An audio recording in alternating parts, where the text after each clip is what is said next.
Hello friend, तो आपका फिर से बहुत बहुत स्वागत है मेरे चैनल सुडो पावर पे। और इस एपिसोड के अंदर हम लोग सीखने वाले हैं कोडिंग स्टैंडर्ड, जिसके अंदर खास करके हम लोग यूज़ करने वाले हैं ESLint टूल। ठीक है फ्रेंड्स, तो जब हम लोग कोडिंग करते हैं तो हम लोग कुछ रूल्स फॉलो करते हैं। तो हम लोग जब सॉफ्टवेयर डेवलपमेंट के अंदर सॉफ्टवेयर जब हम लोग डेवलप करते हैं यूजिंग जावास्क्रिप्ट, तो हम लोग डायरेक्टली कोड करना स्टार्ट नहीं करते। तो हम लोग कुछ रूल्स फॉलो करते हैं, कुछ कोड टेक्निक हम लोग फॉलो करते हैं, तो वो है ESLint। तो फ्रेंड, मैं जैसे बोलता रहता हूँ कि मैं आपको खाली कोडिंग नहीं सिखाने वाला, कोडिंग के साथ जो भी हम लोग सॉफ्टवेयर डेवलप करते वक्त टूल्स, ट्रिप और ट्रिक्स जो भी हम लोग यूज़ करते हैं वो मैं आपको सिखाता रहता हूँ। तो इसीलिए आपको ये जो टॉपिक है ESLint वाला, कोड स्टैंडर्ड वाला, तो ये टॉपिक भी आपको पता होना चाहिए। और अगर ये आपको पता होगा और आप जॉब के लिए अप्लाई करोगे तो ऑब्वियसली जो इंटरव्यूअर है वो आपसे काफ़ी इम्प्रेस होगा। ठीक है फ्रेंड्स, तो ये टॉपिक भी आपको पता होना चाहिए। तो इसीलिए आपको ये एपिसोड भी पूरा पूरा देखना है। तो चलो स्टार्ट करते हैं।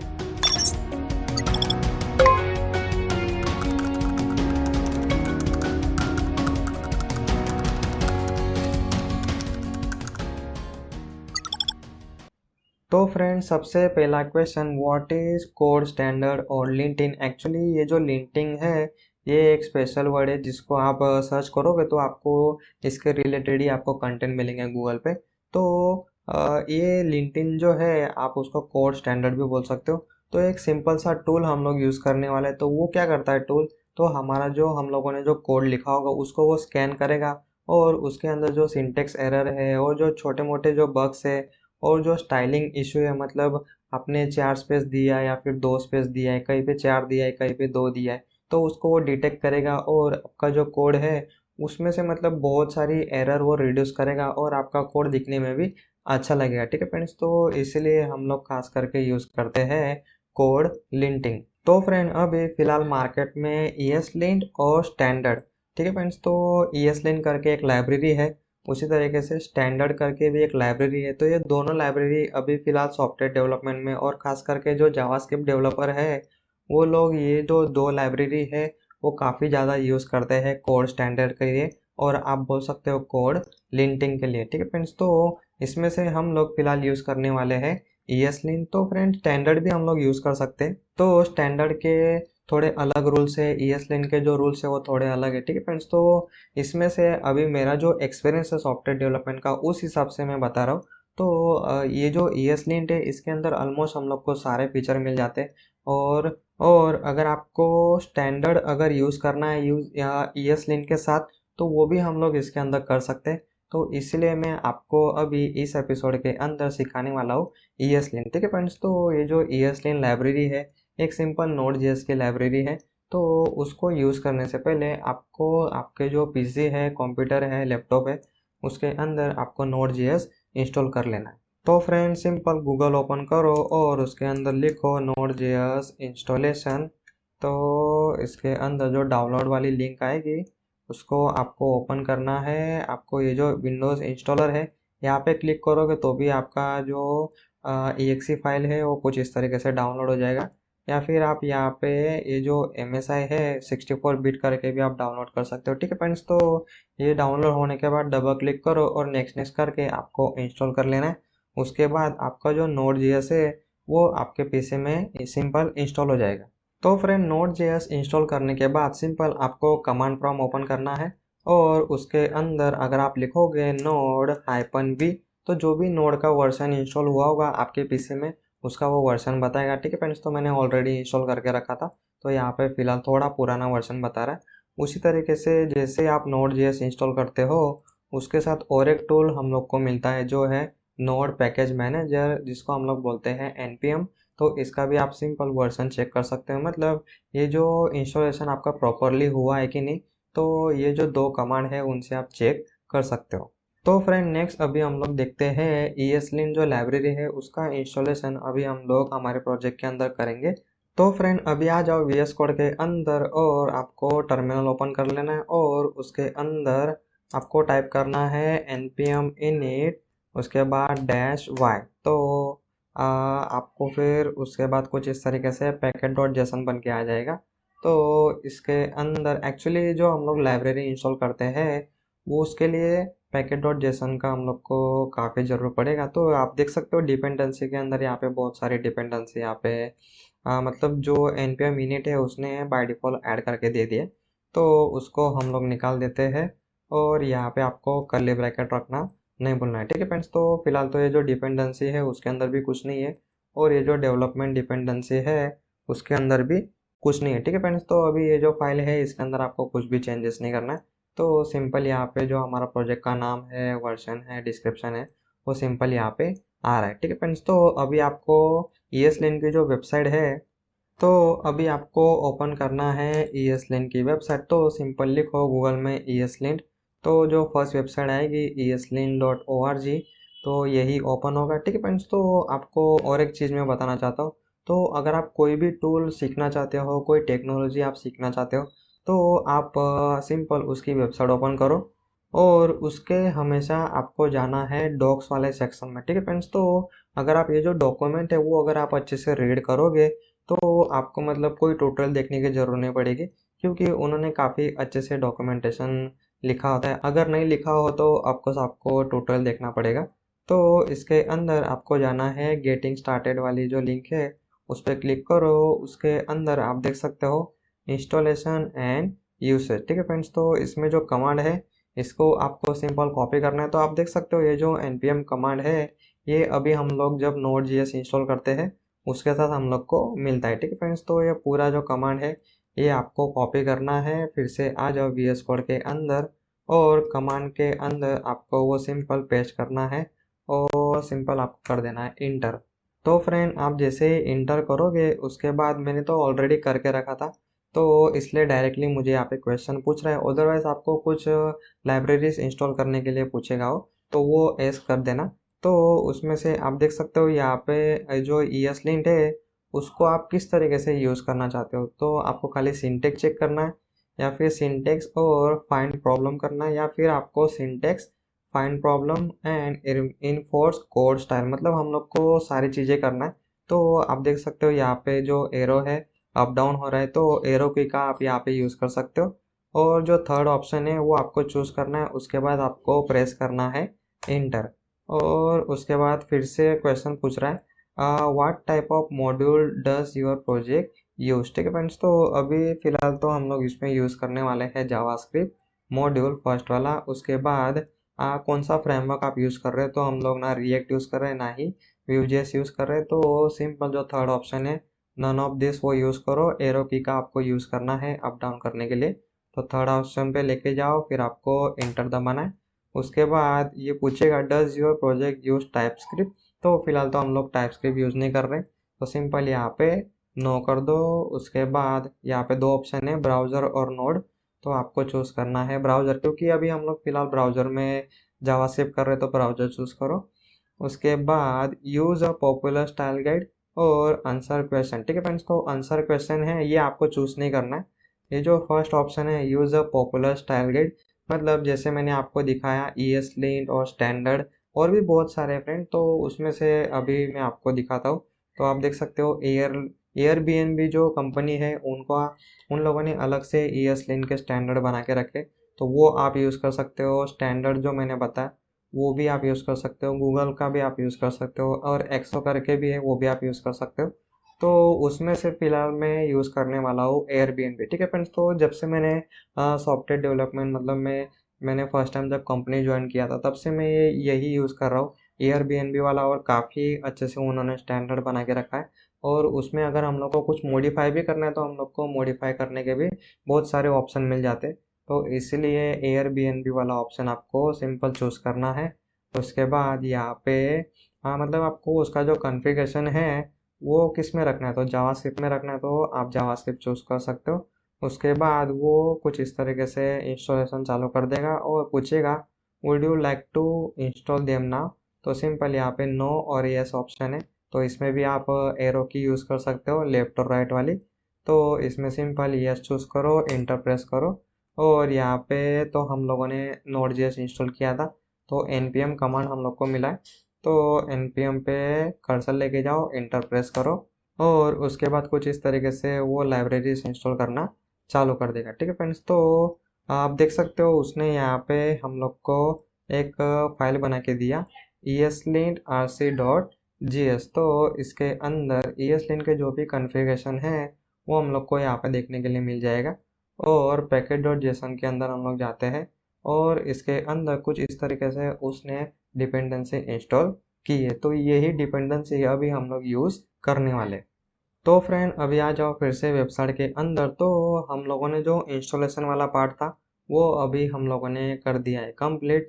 तो अभी हम लोग उसको डायरेक्टली यूज़ कर सकते हैं। तो इसके लिए एक कमांड है npx eslint और उसके बाद आपको जो भी फाइल को आपको स्कैन करना हो वो फाइल अभी आप पास कर सकते हो। तो अभी VS कोड के अंदर आ जाओ। तो इसके अंदर हम लोग अभी एक फाइल बनाते हैं। तो न्यू फाइल यहाँ से चूज़ करो और इसके अंदर मैं बनाता हूँ index.js। तो index.js आई थिंक मेरे पास ऑलरेडी अवेलेबल है। तो फ्रेंड अभी ये जो फाइल है इसके अंदर मैं कुछ कोड लिखता हूँ। जैसे मैं यहाँ पे एक वेरिएबल डिक्लेयर करता हूँ वेयर इक्वल टू नेम और नेम के अंदर मैं यहाँ पे लिख देता हूँ सिंपल sudo पावर। और उसी तरीके से अभी हम लोग यहाँ पे और एक वेरिएबल डिक्लेयर करते हैं और उसका नाम मैं रखता हूँ जैसे ईमेल। और ईमेल यहाँ पे मैं डाल देता हूँ sudo pwr@gmail.com। और एक वेरिएबल मैं यहाँ पे डिक्लेयर करता हूँ जैसे एम्प्लॉय इक्वल टू इसके अंदर नेम। तो नेम के अंदर हम लोग नेम डालते हैं और ईमेल के अंदर ईमेल। ठीक है फ्रेंड्स। तो इसको अभी हम लोग करते हैं सेव। तो फ्रेंड अभी ये जो हम लोगों ने कोड लिखा है तो इसको मैं थोड़ा मिनिमाइज कर देता हूँ। ठीक है फ्रेंड्स। तो अभी आपको समझ में आएगा होगा कि आपको पहले तो इंस्टॉल करना है npm init करके package.json बन गया। उसके बाद आपको eslint का जो कमांड मैंने बताया वो आपको रन करना है। तो उसके बाद कुछ इस तरीके से लाइब्रेरीज इंस्टॉल हो जाएगा। तो अब आपके पास अभी फ़िलहाल दो फाइल है।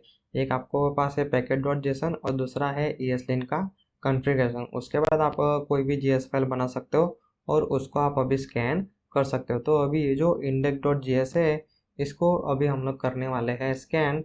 तो स्कैन कैसे करेंगे तो फिर से आपको कमांड प्रॉम्प्ट ओपन करना है और इसके अंदर अभी हम लोग कमांड रन करने वाले हैं npx। ठीक है फ्रेंड्स। तो जब हम लोगों ने node.js इंस्टॉल किया था तो उसके अंदर हम लोग को node कमांड मिलता है।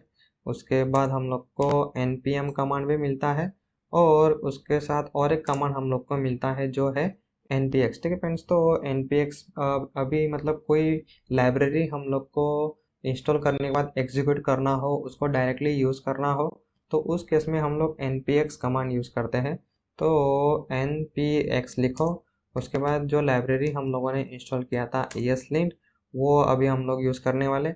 और eslint क्या करता है तो हम लोगों ने स्टार्टिंग में ही देखा था। तो वो क्या करता है हमारा जो कोड है वो पूरा स्कैन करेगा और उसके अंदर कहाँ कहाँ प्रॉब्लम है वो हम लोग को बताएगा। ठीक है फ्रेंड्स। तो index.js तो वो index.js आपको यहाँ पे पास करना है।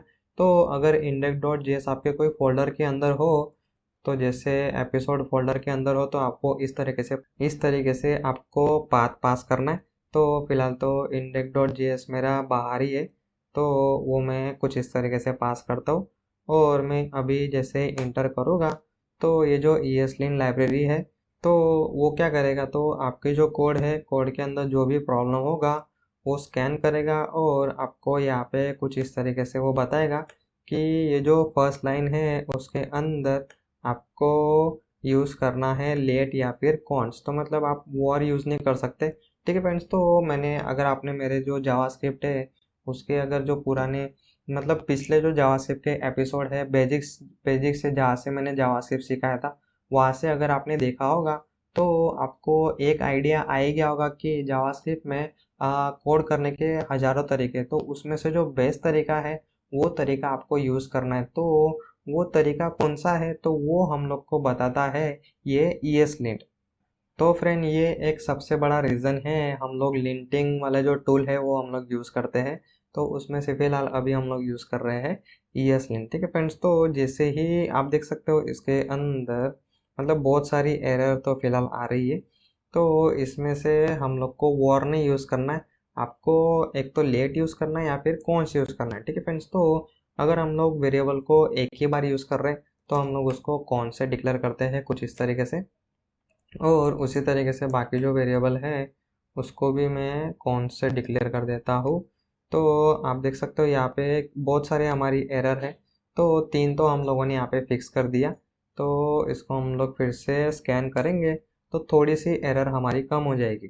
तो आप देख सकते हो यहाँ पे 18 प्रॉब्लम अभी यहाँ पे बता रहा है, लेकिन पहली हमारी टोटल थी 21, जिसमें से 3 हम लोगों ने फिलहाल सॉल्व कर लिया। तो अभी नेक्स्ट हम लोग देखते हैं string must be use single quote, मतलब ये जो स्ट्रिंग है उसको उसके अंदर आपको यूज़ करना है सिंगल कोट, डबल कोट आपको यूज़ नहीं करना है।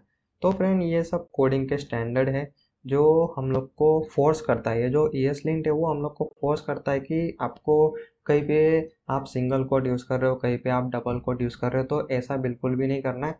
तो जिस हिसाब से उन लोगों ने ESLint डिज़ाइन किया तो वो जैसे सजेस्ट हम लोग को करता है उस हिसाब से हम लोग को कोड करना है। तो फ्रेंड जहाँ पे भी डबल कोट था वहाँ पे अभी मैंने यूज़ कर लिया सिंगल कोट। तो आप देख सकते हो यहाँ पे वो सिंपल बता रहा है कि string must use single quote, और वो जो रूल्स है तो वो कौन सा रूल यहाँ पे अप्लाई हो रहा है, तो रूल का नाम यहाँ पे है कॉट करके। ठीक है फ्रेंड्स, तो अगर आपको ये जो कॉट वाला जो रूल है वो अगर आपको बंद करना है तो सिंपल आप इसको यहाँ से कर सकते हो कॉपी, और उसके बाद ये जो ESLint वाले जो उसका कॉन्फ़िगरेशन फाइल है उसके अंदर जाओ, ये जो रूल्स है उसके अंदर जाओ, यहाँ पे सिंपल पेस्ट करो और यहाँ पे आपको सिंपल पास कर देना है 0। तो आप जैसे ही 0 पास कर दोगे तो ये जो सिंगल कोट चेक करता है, डबल कोट चेक करता है, तो ये जो चेक करता है वो बंद हो जाएगा। ठीक है फ्रेंड्स, तो फिलहाल तो हम लोग को वो बंद नहीं करना है तो इसलिए मैं उसको नहीं रखता हूँ। ठीक है फ्रेंड्स, तो ये चीज़ आपको याद रखना है। तो अभी हम लोगों ने यहाँ पे सिंगल कोट रख दिया। तो हम लोग अभी फ़िलहाल आप देख सकते हो 18 प्रॉब्लम है, लेकिन अभी हम लोगों ने एक प्रॉब्लम सॉल्व किया। तो फिर से हम लोग स्कैन करते हैं तो हमारी जो प्रॉब्लम है वो थोड़ी कम हो जाएगी। तो आप देख सकते हो 2 जगह हम लोगों ने फिक्स किया था तो 2 यहाँ पे कम हो गया, और अभी फ़िलहाल बचे हैं 16। तो अभी नेक्स्ट प्रॉब्लम अभी हम लोग देखते हैं। तो आप देख सकते हो यहाँ पे एक्सपेक्टेड लाइन ब्रेक LF और CR LF। ठीक है फ्रेंड्स, तो ये विंडोज़ और लिनक्स का थोड़ा झमेला है। तो ये जो रूल है इसको हम लोग बंद कर देते हैं। तो सिंपल इसको यहाँ से आपको करना है कॉपी, और रूल के अंदर जाओ और इसके अंदर मैं उसको बंद कर देता हूँ। ठीक है फ्रेंड्स, तो ये जो की है, प्रॉपर्टी है, इसके अंदर डैश है, तो इसलिए आपको यहाँ पे यूज़ करना पड़ेगा सिंगल कोड। उसके बाद उसको स्टॉप करना है तो हम लोग यहाँ पे सिंपल पास करेंगे 0। तो हम लोगों ने कॉन्फ़िगरेशन कर दिया। उसके बाद फिर से अभी हम लोग स्कैन करते हैं। तो आप देख सकते हो ये जो लाइन ब्रेक जितनी भी प्रॉब्लम है वो सिंपल निकल जाएगी। तो फ्रेंड अभी आप देख सकते हो खाली अभी हमारी 9 प्रॉब्लम बची है।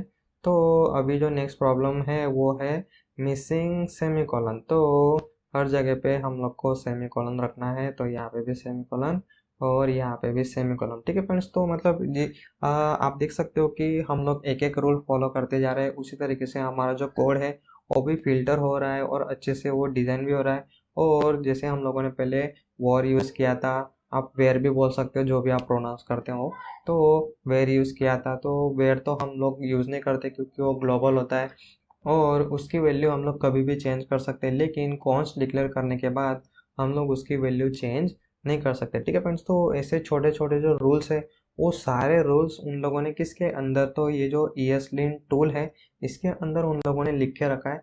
तो हम लोग को खाली वो जो रूल्स है वो हम लोग को फॉलो करने हैं। तो फ्रेंड अभी आप बोलोगे कि कौन कौन से रूल्स है, कहाँ से हम लोग को देखने के लिए मिलेगा। तो सिंपल आपको फिर से ब्राउज़र के अंदर जाना है और ESLint को जो वेबसाइट है उसके अंदर जाओ। फिर उसके अंदर आपको डॉक्यूमेंटेशन के अंदर जाना है, जिसके अंदर हम लोगों ने गेटिंग स्टार्टेड में इंस्टॉलेशन वाला पार्ट सीखा। तो थोड़ा सा आप नीचे स्क्रॉल करोगे तो आपको मिलेंगे रूल्स। तो आप देख सकते हो यहाँ पे बहुत सारे रूल्स अवेलेबल हैं, और इसमें से ये जो वेबसाइट है आप देख सकते हो बहुत सारे रूल्स उन लोगों ने अप्लाई करके रखा है। तो इसका यूज़ करने से जो हमारा कोड है उसका स्टैंडर्ड बढ़ता है, उसका लेवल बढ़ता है। ठीक है फ्रेंड्स, तो आपका कोडिंग का जो स्टैंडर्ड होगा वो अच्छा होगा। मतलब समझो आप बिगिनर हो और आप कोई जॉब के लिए अप्लाई कर रहे हो, और अगर आपका जो कोड है ये लेवल का कोड अगर कोई एक्सपीरियंस डेवलपर देखेगा तो ऑफकोर्स वो आपको काफ़ी अप्रिशिएट करेगा। ठीक है फ्रेंड्स, तो इनफैक्ट जो एक्सपीरियंस डेवलपर होते हैं, बाकी लोग तो ये सारे रूल्स फॉलो भी नहीं करते। ठीक है फ्रेंड्स, तो अगर आप ये सारे रूल्स फॉलो करोगे तो मतलब काफ़ी अच्छा होगा। ये आपके आपका जो कोडिंग है उसमें इम्प्रूवमेंट आएगा। ठीक है फ्रेंड्स, तो इसलिए आपको ये टूल यूज़ करना है। और इसके अंदर ये जो डार्क मोड है वो मैं यूज़ करता हूँ तो आपको अच्छे से दिखेगा। ठीक है फ्रेंड्स, तो आप देख सकते हो बहुत सारे रूल्स उन लोगों ने ऑलरेडी लिख के रखा है। तो कौन से रूल के अंदर क्या कोडिंग करना है तो वो कैसे पता चलेगा? तो सिंपल जो भी रूल होगा, जैसे मैं आपको एक सिंपल सा रूल दिखाता हूँ, ऑब्जेक्ट शॉर्ट हैंड करके। तो जो ऑब्जेक्ट का जो वैल्यू मतलब जो प्रॉपर्टी हम लोग डिफाइन करते हैं, तो ये जो पहला एग्जांपल है उसके अंदर ही आप देख सकते हो, अगर आपका जो प्रॉपर्टी है और जो वेरिएबल है उसका नाम अगर सेम हो तो आपको इस तरीके से दो दो बार लिखने की ज़रूरत नहीं है। आप उसको डायरेक्टली कुछ इस तरीके से एक ही लाइन में लिख सकते हो। ठीक है फ्रेंड्स, तो ये रूल मैंने ऑलरेडी मैं बता चुका हूँ, अगर आपने पिछले एपिसोड अच्छे से देखे होंगे तो मतलब हम लोग जब कोड करते हैं तो हम लोग से कुछ ना कुछ मिस्टेक रह जाती है। जनरली हम लोग कुछ इस तरीके से कोड करके रख देते हैं, तो ऐसी मिस्टेक ना हो इसीलिए हम लोग यूज़ करते हैं ESLint, जिसको हम लोग बोलते बोलते हैं कोड स्टैंडर्ड टूल, या फिर आप उसको कोड लिंटिंग टूल भी आप बोल सकते हो। ठीक है फ्रेंड्स, तो अभी हम लोग फिर से VS कोड के अंदर आ जाते हैं और इसके अंदर सेमीकोलन तो हम लोगों ने रख दिया। फिर से हम लोग इसको यहाँ पे कुछ इस तरीके से करते हैं स्कैन और फैन। अभी आप देख सकते हो यहाँ पे हमारी अभी बची है 6 प्रॉब्लम। इसके अंदर वो बता रहा है कि नो यूज़ वेरिएबल, मतलब आपने ये जो एम्प्लॉय वेरिएबल है उसको आपने डिक्लेयर तो किया लेकिन उसको आपने यूज़ ही नहीं किया। तो यूज़ नहीं कर रहे तो उसको डिक्लेयर क्यों किया? ठीक है फ्रेंड्स, तो कई बार हम लोग जब मतलब 100 200 लाइन का कोड लिखते हैं, कोई वेरिएबल हम लोग ऐसे फालतू का डिक्लेयर कर देते हैं, तो वो भी हम लोग को बताता है, क्योंकि वो वेरिएबल रखने से कोई फ़ायदा ही नहीं। तो मतलब जब हम लोग आगे जब हम लोग नोड जेएस वगैरह सीखेंगे तो उसमें ये सारी चीज़ें हम लोग को बहुत ज़्यादा काम आने वाला है। तो फिलहाल तो हम लोग नेक्स्ट हम लोग देखते हैं। जैसे आप देख सकते हो यहाँ पे 2 स्पेस वो यूज़ करने के लिए बोल रहा है और हम लोगों ने यहाँ पे यूज़ किया है 4 स्पेस, वो 1 2। ठीक है फ्रेंड्स, तो कुछ इस तरीके से जो सारी सेटिंग है वो ESLint के अंदर ऑलरेडी अवेलेबल है। और उसके बाद आप देख सकते हो यहाँ पे जो ऑब्जेक्ट शॉर्ट हैंड वाला मैंने दिखाया, तो वही सिचुएशन यहाँ पे भी, यहाँ पे नेम प्रॉपर्टी और वेरिएबल दोनों का नाम सेम ही है। तो आप कुछ इस तरीके से उसको एक ही लाइन में लिख सकते हो और ईमेल के केस में भी सेम है। तो फिर से हम लोग इसको स्कैन करते हैं और जो हमारी एरर है वो काफ़ी कम हो जाएगी। तो 2 एरर यहाँ पे बचा है, एक तो नो यूज़ वेरिएबल और उसके बाद कोमा डेंगल। तो फ्रेंड ये जो रूल्स है, अगर आप इसको यहाँ से करोगे कॉपी और ESLint को जो वेबसाइट है उसके अंदर जाओ, रूल के अंदर जाओ, आप देख सकते हो यहाँ पे रूल्स है और इसके अंदर Ctrl+F सर्च करता हूँ मैं, तो कोमा डोंगल सॉरी डेंगल उसको आपको ओपन करना है और इसके अंदर आपको पूरा डिस्क्रिप्शन के साथ वो दिखाएगा। तो अगर आपको पहली बात तो इसको अगर आपको समझना है तो एक एक लाइन आपको अच्छे से रीड करना है। ठीक है फ्रेंड्स, तो मैंने ये जो वीडियो है इसके स्टार्टिंग में ही आपको बताया था, अगर आपको कोई भी चीज़ अच्छे से सीखना है तो उसका जो डॉक्यूमेंट सेक्शन है उसकी एक एक लाइन आपको एकदम केयरफुली और एकदम धीमे धीमे आपको रीड करना है। ऐसा नहीं कि डायरेक्ट एग्जांपल देखा और समझ लिया, जो लिखा होता है वो भी आपको अच्छे से पढ़ना है। तो ये पढ़ने की आदत भी आपको डालना पड़ेगा। तो जनरली मुझे अगर कोई नई लैंग्वेज सीखना होता है तो मैं ट्यूटोरियल वगैरह जनरली देखता ही नहीं हूँ, क्योंकि डॉक्यूमेंट ही मतलब मुझे आदत पड़ गया है, डॉक्यूमेंटेशन में काफ़ी अच्छे से पढ़ता हूँ। तो उसकी आदत डाल लो। जनरली जो डेवलपर लोग होते हैं वो डॉक्यूमेंटेशन तो कभी नहीं पढ़ते। ठीक है फ्रेंड्स, तो वो काफ़ी बैड हैबिट है, तो वो आप मत लगा लेना। तो इसके अंदर तो ये जो कॉमा डेंगल करके जो रूल है ये मैं आपको शॉर्ट में बता देता हूँ तो क्या होता है। तो इसके अंदर जो लास्ट वाली प्रॉपर्टी है उसके अंदर जनरली हम लोग कॉमा नहीं रखते क्योंकि उसकी ज़रूरत नहीं है। तो ये कॉमा रखने के लिए बोल रहा है कौन? ESLint हम लोग को बोल रहा है कि ये कॉमा आपको रख रख दो तो वो अच्छा रहेगा, क्योंकि जब हम लोग नेक्स्ट प्रॉपर्टी ऐड करेंगे गिड के अंदर तो हम लोग को ऊपर भी कॉमा रखना पड़ेगा। तो इसलिए 2 लाइन में चेंजेस बताएगा, लेकिन चेंजेस एक्चुअली थर्ड लाइन में दिखाना चाहिए। तो इसको मैं एक्चुअली प्रैक्टिकल करके दिखाता हूँ तो आपको अच्छे से आइडिया आएगा। तो फिलहाल तो आप देख सकते हो इसके अंदर मैंने ईमेल के अंदर कॉमा नहीं रखा है, तो वो मैंने कॉमा फिर से निकाल दिया और ये जो index.js है इसको अभी हम लोग गिट के अंदर ऐड करते हैं, जैसे git add index.js। ठीक है फ्रेंड्स, तो पहली बात तो अगर आपको सॉफ्टवेयर डेवलपमेंट में आगे बढ़ना है और मतलब आप फ्रेशर हो खास करके, तो आपको गिट खास करके यूज़ करना है। मतलब गिट तो हर सॉफ्टवेयर डेवलपर यूज़ करता ही करता है। तो अगर आपको गिट सीखना है तो मैंने उसके अलग से प्लेलिस्ट बना के रखा है, तो वो देख लेना। जो फ्रेशर लोग हैं उनके लिए मैंने इसलिए बोला क्योंकि वो लोग ये जो टूल है ये काफ़ी ज़्यादा इग्नोर करते हैं, और जब इंटरव्यू के लिए जाते हैं तो उनके पास कोड दिखाने के लिए कुछ होता ही नहीं है। ठीक है फ्रेंड्स, आप डायरेक्टली जाते हो और वहाँ पे बोलते हो कि मैंने ये किया था, उससे फ़र्क नहीं पड़ता है। आपने जो काम किया है वो दिखना भी चाहिए, वो दिखाने के लिए आप कैसे दिखाओगे? तो वो सब कोड आपको गिट के अंदर रखना है, गिटहब के अंदर आपको कोड रखना है।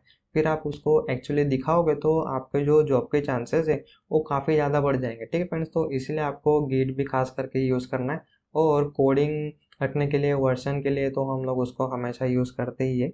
तो इसके अंदर मैं फ़िलहाल इंडेक्स को ऐड कर देता हूँ। उसके बाद git commit -m, इसके अंदर फीचर डाल देता हूँ मैं ऐड index.js। ठीक है फ्रेंड्स, तो अभी ये जो index.js है वो मैंने कमिट कर दिया। तो समझो अभी फ्यूचर के अंदर आपको कुछ फीचर, मतलब एक रिक्वेस्ट आया है कि ये जो एम्प्लॉय है उसके अंदर आपको एड्रेस भी ऐड करना है।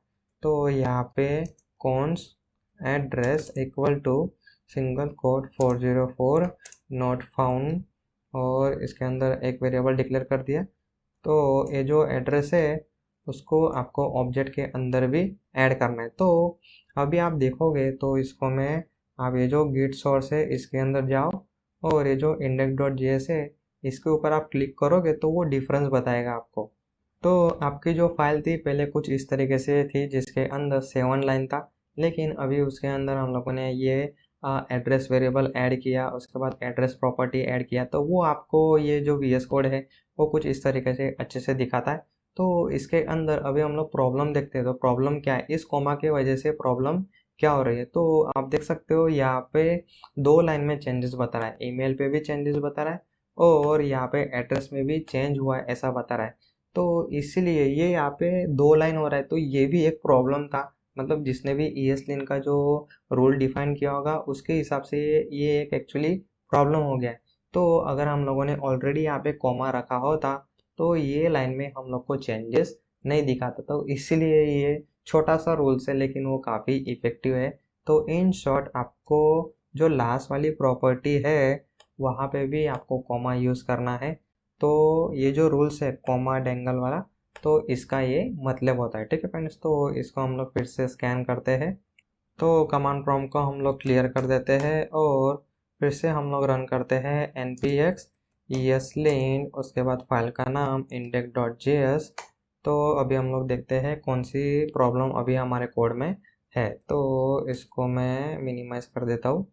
तो फ्रेंड अभी आप देख सकते हो हमारे कोड के अंदर फिलहाल तो अभी एक ही प्रॉब्लम है, जो है ये जो एम्प्लॉय वेरिएबल है उसको हम लोगों ने यूज़ नहीं किया। ठीक है फ्रेंड्स, तो उसको हम लोग फिलहाल इग्नोर कर सकते हैं। तो फ्रेंड ओवरऑल हम लोगों ने हमारे कोड के अंदर जो भी प्रॉब्लम था उसको हम लोगों ने इन शॉर्ट पूरा सॉल्व कर दिया। ठीक है फ्रेंड्स, तो इसलिए आपको यूज़ करना है ESLint। तो एक्चुअली अभी आपको बोर हो रहा होगा लेकिन आपको बोर नहीं होना है, इसकी आपको अच्छे से प्रैक्टिस करना है तो आपको अच्छे से आइडिया आएगा कि किस तरीके से ये सारी चीज़ें काम करती। ठीक है फ्रेंड्स, तो एक्चुअली मैं क्या करता हूँ, इसको मैं ये कोड को कॉपी करता हूँ और ये जो index.js है उसका मैं कॉपी बना लेता हूँ और इसका नाम मैं रखता हूँ बैड, मतलब बैड कोड मतलब ख़राब कोड। और इसके अंदर कुछ एरर हम लोग फिर से मतलब रख देते हैं, जैसे इसके अंदर मैं वेर फिर से रख देता हूँ और सेमीकोलन निकाल देता हूँ। यहाँ पे फिर से वेर रख देता हूँ, यहाँ पे फिर से वेर। ठीक है फ्रेंड्स, तो आप देख सकते हो कि मैं, अगर आपने मेरे पिछले एपिसोड भी देखे होंगे तो मैं किसी के अंदर सेमीकोलन यूज़ ही नहीं करता हूँ। एक्चुअली जो जावास्क्रिप्ट है, जब हम लोग जावास्क्रिप्ट रन करते हैं तो जावास्क्रिप्ट खुद जो लाइन होता है उसके एंड में ऑटोमेटिक सेमीकोलन ऐड करता है। ठीक है फ्रेंड्स, तो सेमीकोलन रखे या फिर ना रखे तो इसके बीच में भी जो डेवलपर है उनके बीच में काफ़ी ज़्यादा फाइट चलती रहती। मतलब आप देखोगे इंटरनेट पे तो मतलब काफ़ी सारे आपको कन्वर्जेशन और डिबेट मिल जाएगा। तो मेरी जो प्रैक्टिस है उसके हिसाब से मैं खुद सेमी कॉलम यूज़ नहीं करता हूँ। तो ये जो सेमी कॉलम वाला जो फीचर है उसको हम लोग डिसेबल कर सकते हैं। तो मैं डिसेबल कर रहा हूँ, अगर आपको रहने देना है तो आप रख सकते हो, कोई प्रॉब्लम नहीं है।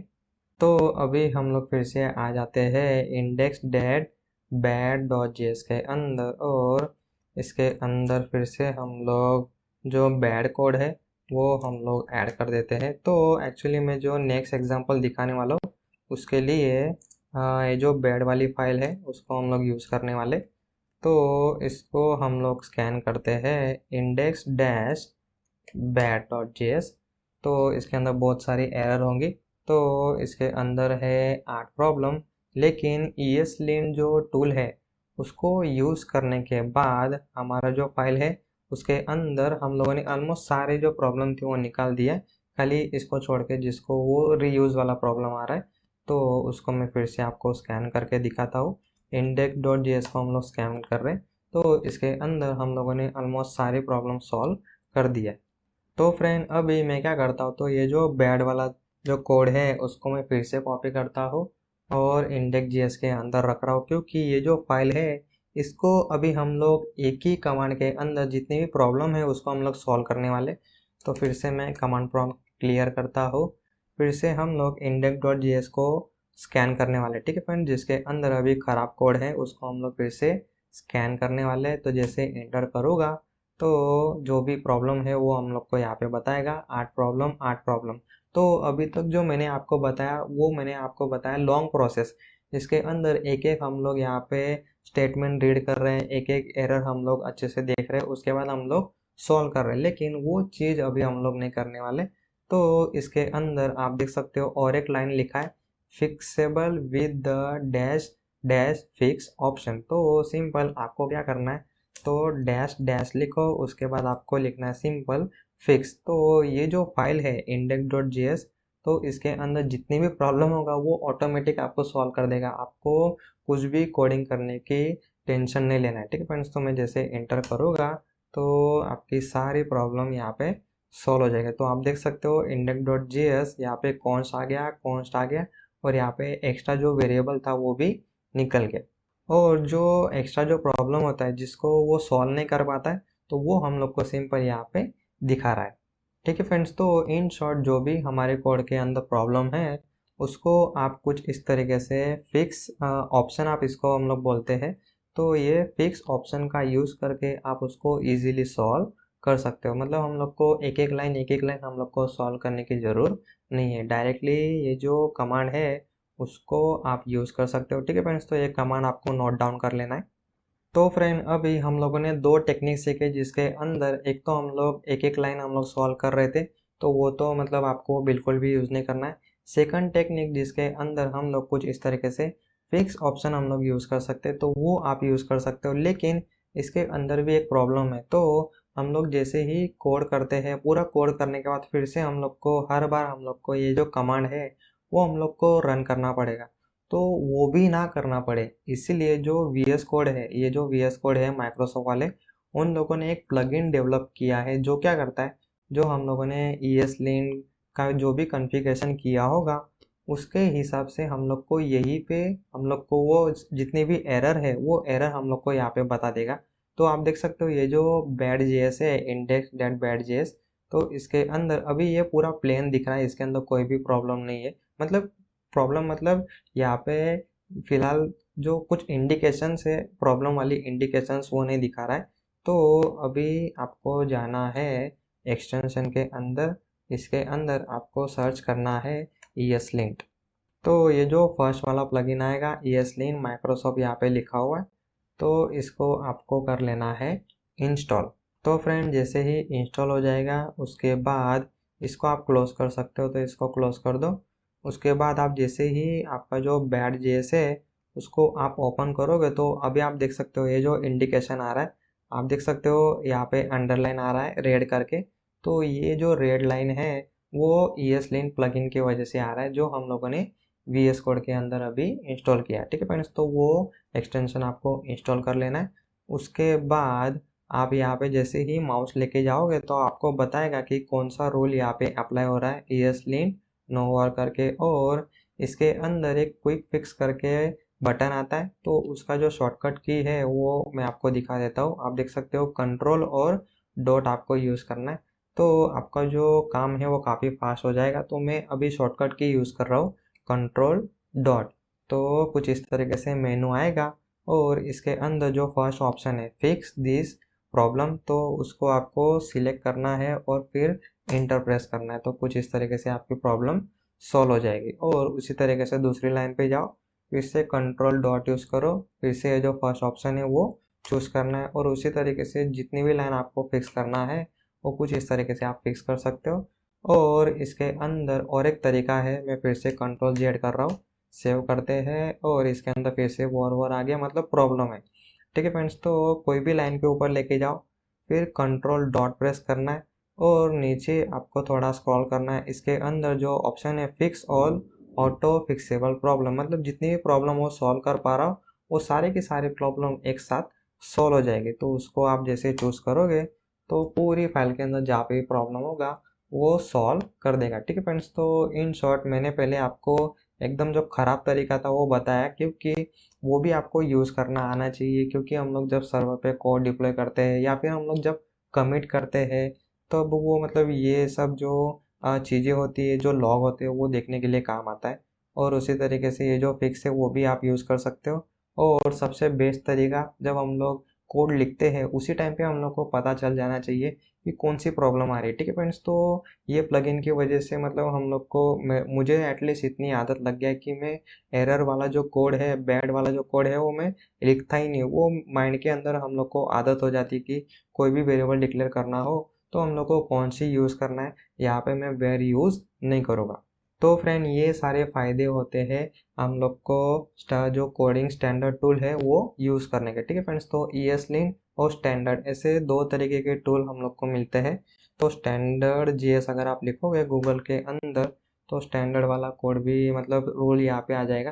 तो इसके भी रूल्स और इसके भी रूल है, तो इन दोनों में थोड़ा सा मतलब थोड़े बहुत ही रूल चेंज है और बाकी सारे रूल्स ऑलमोस्ट सेम है। लेकिन ये जो स्टैंडर्ड है इसमें थोड़े जो मॉडिफिकेशन हम लोग को करना होगा तो तब वो प्रॉब्लम आता है। क्योंकि ये लोग ऐसा बोलते हैं कि कोडिंग पे इतना ज़्यादा फोकस मत करो, और मतलब कोडिंग स्टाइल पे ज़्यादा फोकस मत करो, और जो कोडिंग के रूल्स है, लॉजिक है, उस पे ज़्यादा फोकस करो। तो ऐसा उन लोग का मानना है। तो फ्रेंड एक्चुअली देखा जाए तो वो डेवलपर की चॉइस के ऊपर है, वो स्टैंडर्ड यूज़ करना चाहता है या फिर ESLint यूज़ करना चाहता है। तो मेरे एक्सपीरियंस के हिसाब से मैं हमेशा ESLint ही यूज़ करता हूँ। बाकी आपको स्टैंडर्ड यूज़ करना है तो इंस्टॉलेशन करते वक्त आपको स्टैंडर्ड चूज़ करना है, तो वो मैंने आपको दिखाई दिया है। तो फ्रेंड अभी हम लोगों ने जो ESLint के जो रूल्स जो हम लोगों ने यूज़ किए थे वो खास करके जो Airbnb कंपनी है उन्होंने बनाए। तो ये उनके गिटहब की लिंक है, वहाँ से आप काफ़ी अच्छे से डॉक्यूमेंट पढ़ सकते हो। तो वो मैं आपको एक्चुअली दिखा भी देता हूँ। आपको लिखना है Airbnb जावास्क्रिप्ट स्टाइल गाइड। तो इसके अंदर जो पहली लिंक आएगी वो Airbnb वालों की जावास्क्रिप्ट गाइड वाली ही लिंक आएगी। तो इसमें आप थोड़ा नीचे स्क्रॉल करोगे तो इसके अंदर उन्होंने काफ़ी अच्छे से ये डॉक्यूमेंट बना के रखा है। जैसे ये जो कोड है वो बैड कोड है, आपको वॉर यूज़ नहीं करना है, आपको यूज़ करना है कॉन्स। तो उसी तरीके से काफ़ी अच्छे से उन लोगों ने ये डॉक्यूमेंट बना के रखा है। तो जैसे मैं नीचे स्क्रॉल करूँ तो आप देख सकते हो, तो अगर आपका जो प्रॉपर्टी है वो अगर सिंगल है कुछ इस तरीके से, उसके अंदर कोई स्पेशल कैरेक्टर नहीं है, तो उस केस में आप single quote double quote avoid कर सकते हो और कुछ इस तरीके से प्रॉपर्टी आप डिफाइन कर सकते हो। और जो प्रॉपर्टी में स्पेशल कैरेक्टर है जैसे इसमें डैश है तो उसी केस में आपको सिंगल कोट यूज़ करना है। तो कुछ इस तरीके से इन्होंने अच्छे से मतलब एग्जाम्पल दे के ये पूरा डॉक्यूमेंटेशन बनाया। और जो मैंने रोल वाला दिखाया, ये जो रूल्स वाला है इसमें से भी आप पढ़ सकते हो, और ये जो गिटहब वाला है इसमें से भी आप पढ़ सकते हो। आपको जो भी अच्छा लगे वो डॉक्यूमेंट आप रेफर कर सकते हो। और उसके बाद जो हम लोगों ने अभी सारा इंस्टॉलेशन वगैरह किया तो वो तो आपको करना ही है। तो फ्रेंड नेक्स्ट अभी हम लोग देखने वाले हैं ESLint के प्लगइन। तो इसके अंदर मैं एक प्लगइन आपको दिखाना चाहता हूँ। तो वैसे तो बहुत सारे प्लगइन हैं लेकिन उसमें से हम लोग को मोस्टली कोई एक्स्ट्रा प्लगइन यूज़ करने की ज़रूरत नहीं पड़ती, लेकिन कोई स्पेशल केस में हम लोग को यूज़ करना पड़ता है। जैसे अभी आप देख सकते हो कि हम लोग जो स्कैन कर रहे हैं वो है जेएस फाइल। लेकिन अभी अगर आपने मेरे पिछले एपिसोड देखे होंगे तो जो भी हम लोग जावास्क्रिप्ट लिख रहे थे वो हम लोग एचटीएमएल फाइल के अंदर लिख रहे थे। तो जैसे मैं एक फाइल ओपन कर लेता हूँ jQuery.html, तो इसके अंदर हम लोग जो जावास्क्रिप्ट लिखते हैं वो स्क्रिप्ट टैग के अंदर लिखते हैं। ठीक है फ्रेंड्स, तो एक्चुअली ये जो जेएस फाइल है उसको आप HTML के अंदर डायरेक्टली यूज़ कर सकते हो। तो उसके लिए मैंने अलग से एपिसोड बना के रखा है इंपोर्ट एक्सपोर्ट वाला, वो आप देख सकते हो। या फिर आप डायरेक्टली जो जेएस फाइल है उसको आप कुछ इस तरीके से सोर्स करके इंपोर्ट भी कर सकते हो। ठीक है फ्रेंड्स, तो वो आपके ऊपर डिपेंड करता है आपको कैसे यूज़ करना है। तो दोनों तीनों जितने भी तरीके हैं वो मैं ऑलरेडी आपको सिखा चुका हूँ। लेकिन अभी फ़िलहाल हमारी प्रॉब्लम है कि ये जो स्क्रिप्ट टैग वाला जो कोड है वो अभी स्कैन नहीं हो रहा है। अगर मैं कमांड प्रॉम्प्ट के अंदर उसको अगर हम लोग स्कैन करें, जैसे एपिसोड फोल्डर के अंदर jQuery.html, तो इसके अंदर हम लोग देखते हैं कि स्कैन कर पाता है कि नहीं। तो आप देख सकते हो कि यहाँ पे वो एक्चुअली वो स्कैन कर ही नहीं पा रहा है। ठीक है फ्रेंड्स, तो बाय डिफ़ॉल्ट जो ESLint वाला जो लाइब्रेरी है वो HTML फाइल स्कैन नहीं करता। तो इस केस में हम लोग को अलग से प्लगइन इंस्टॉल करना पड़ता है। तो वो प्लगइन कैसे इंस्टॉल करेंगे तो वो अभी हम लोग सीखने वाले। तो फ्रेंड, इसके अंदर ESLint plugin -html करके एक हम लोग को लाइब्रेरी मिलती है, वो हम लोग को इंस्टॉल कर लेना है। तो फिर से आ जाओ VS कोड के अंदर और इसके अंदर आपको लिखना है npm install ESLint plugin -html और -save-dev। ठीक है फ्रेंड्स, तो ये जो -save है उसको एक्चुअली आप स्किप कर सकते हो, या फिर -D भी आप यहाँ पे यूज़ कर सकते हो, या फिर नहीं लिखोगे तो भी चलेगा, क्योंकि फ़िलहाल ये जो आपके लिए मतलब अभी फ़िलहाल इम्पोर्टेंट नहीं है। तो वो हम लोग जब Node.js सीखेंगे तब ये सारे ऑप्शन हम लोग काफ़ी अच्छे से हम लोग यूज़ करते हैं। तो फिलहाल यहाँ पे -D करके आपको एंटर करना है। तो ये जो लाइब्रेरी है उसका इंस्टॉलेशन स्टार्ट हो जाएगा। और अगर आप package.json के अंदर जाओगे तो उसके अंदर कुछ इस तरीके से लाइब्रेरी इंस्टॉल हो जाएगी। और फ्रेंड, ये जो लाइब्रेरी है एक्चुअली ये इंस्टॉल होती है आपकी कुछ इस तरीके से नोड मॉड्यूल फोल्डर के अंदर। तो इसके अंदर बहुत सारी चीज़ें आपको दिखेगी, उसको आपको इग्नोर करना है। तो अभी हम लोग फिर से आ जाते हैं हमारे कोड के अंदर। तो ये जो प्लगइन है वो हम लोगों ने इंस्टॉल तो कर लिया, लेकिन अभी हम लोग उसको डायरेक्टली यूज़ नहीं कर सकते। उसको हम लोग को ESLint के साथ मतलब ESLint को हम लोग को बताना पड़ेगा कि ये प्लगइन आपको यूज़ करना है। तो इसके लिए हम लोग को ESLint की जो कॉन्फ़िगरेशन फाइल है उसको आपको ओपन करना है और उसके ऊपर आपको जाना है और यहाँ पे लिखना है प्लगइन्स करके प्रॉपर्टी आपको यूज़ करना है। और उसके अंदर एरे ब्रैकेट और इसके अंदर आपका जो भी प्लगइन का नाम होगा, जैसे अभी मैं HTML प्लगइन यूज़ कर रहा हूँ तो वो आपको यूज़ करना है। और इसके अंदर भी आप देख सकते हो अंडरलाइन बता रहा है रेड वाला, तो उसको आप फिक्स कर सकते हो control.fix code problem, और उसके बाद यहाँ पे कोमा भी चाहिए। ठीक है फ्रेंड्स, तो इन शॉर्ट प्लगइन के अंदर एरे ब्रैकेट के अंदर आपको HTML यहाँ पे लिखना है। फिर से हम लोग सेव करते हैं और jQuery.html ओपन करते हैं। तो एक्चुअली यहाँ पे जो ESLint वाला प्लगइन है वो काम करना चाहिए। तो उससे पहले हम लोग यहाँ पे उसको स्कैन करके देखते हैं स्कैन हो रहा है कि नहीं। तो npx ESLint हमारा कमांड, उसके बाद आपकी फाइल पास करना है। तो फ्रेंड, अभी आप यहाँ पे देख सकते हो 24 प्रॉब्लम अभी वो बता रहा है। मतलब इन शॉर्ट अभी जो HTML फाइल है वो भी ESLint अच्छे से स्कैन कर पा रहा है, लेकिन VS कोड यहाँ पे कोई भी हम लोग को इंडिकेशन नहीं दे रहा है। तो सिंपल हम लोग को उसको रिस्टार्ट कर लेना है। तो फ्रेंड, रिस्टार्ट करने के बाद आप देख सकते हो jQuery.html के अंदर यहाँ पे रेड लाइन बता रहा है। तो सिंपल यहाँ पे माउस लेके जाओ और कंट्रोल डॉट आपको प्रेस करना है और fix all auto fixable problem simple click करो, और जितने भी मतलब जो फिक्स कर पा रहा हो तो वो प्रॉब्लम उसने सॉल्व कर दिया।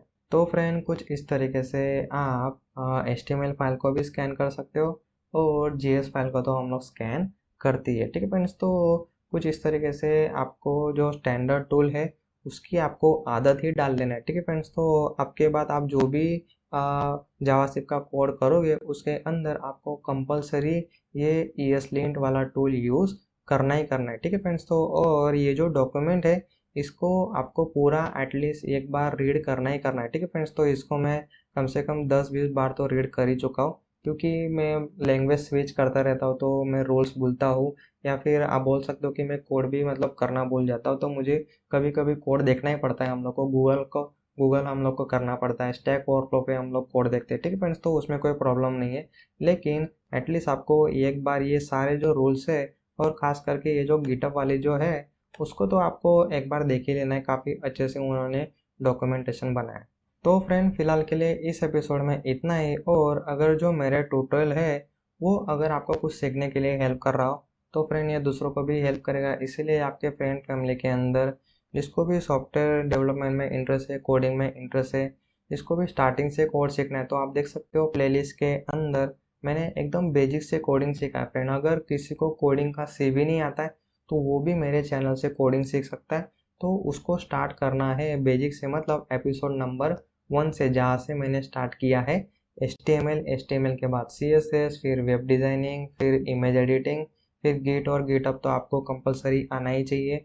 उसके बाद बूटस्ट्रैप, टेलवाइन CSS, फिर पाइथन का मैंने काफ़ी अच्छे से कवर किया है।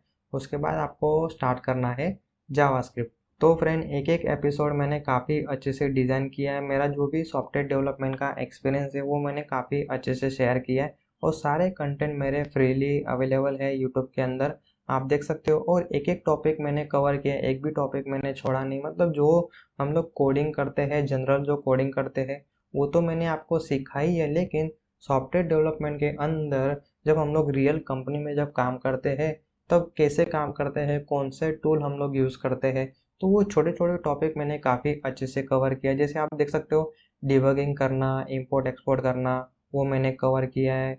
उसके बाद एजेक्स हुआ, फिर उसके बाद पोस्टमैन, कर्ल रिक्वेस्ट, ये आपको कोई चैनल पे मतलब इतने अच्छे से आपको स्टेप बाय स्टेप कहीं पे आपको कंटेंट और नहीं मिलेगा। और उसी के साथ API रिक्वेस्ट करना, CRUD ऑपरेशन, एक्सियो जो लाइब्रेरी हम लोग अभी यूज़ करते हैं, जावास्क्रिप्ट, jQuery, मतलब एक एक टॉपिक मैंने काफ़ी अच्छे से कवर किया है। जावास्क्रिप्ट तो है ही, उसी तरीके से पाइथन के भी अंदर मैंने काफ़ी अच्छे से कवर किया है। तो अगर आपको बेसिक से सीखना हो तो आप एपिसोड 1 से स्टार्ट कर सकते हो। तो ये जो प्लेलिस्ट है ये प्लेलिस्ट आप यूज़ कर सकते हो, और बाकी जो फ्रेंड है जिसको भी स्टार्टिंग से कोड सीखना है उन सभी के साथ ये जो प्लेलिस्ट है ये प्लेलिस्ट भी आप शेयर कर सकते हो। ठीक है फ्रेंड्स, तो फिलहाल के लिए इस एपिसोड में इतना ही। Thank you.